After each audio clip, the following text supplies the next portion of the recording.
بسم اللہ الرحمن الرحیم۔ السلام علیکم۔ دو مریض اسپتال کے بستروں پر لیٹے ہوئے تھے۔ ایک شخص بیٹھنے کے قابل تھا، اس کا بستر کمرے میں موجود کھڑکی کے پاس تھا، جبکہ دوسرا شخص پورا دن اپنے بستر پر لیٹ کر گزارتا تھا۔ کھڑکی والا شخص بیٹھ کر اپنے پڑوسی کو سب بتاتا جو اسے کھڑکی سے نظر آتا تھا۔ دوسرا شخص وہ سب سننے کا انتظار کیا کرتا تھا۔ کھڑکی سے ایک باغ نظر آتا تھا جس میں خوبصورت نہر بھی تھی۔ اس نہر میں بچے کھلونے کشتیاں چلاتے تھے۔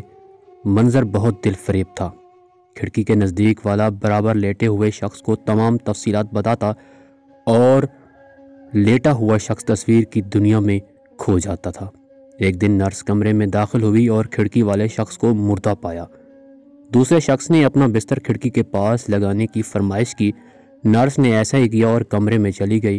اس شخص نے کونیوں کے بل بمشکل اٹھنے کی کوشش کی تاکہ کھڑکی سے جھانک سکے، لیکن اسے صرف دیوار نظر آئی۔ اس شخص نے نرس کو بلایا اور پوچھا کہ یہاں موجود مریض وہ سب کیسے دیکھ لیتا تھا جو وہ مجھے بتایا کرتا تھا۔ نرس نے بتایا وہ شخص نابینا تھا اور یہ دیوار تک دیکھنے کے قابل نہیں تھا۔ وہ شاید دوسرے مریض میں زندگی کی لہر دوڑانا چاہتا تھا، اسے خوشی دینا چاہتا تھا۔ اپنی تکلیف بھول کر دوسروں کو خوشی دینے سے بڑھ کر دوسری کوئی خوشی نہیں، خوشی بانٹنے سے بڑھتی ہے۔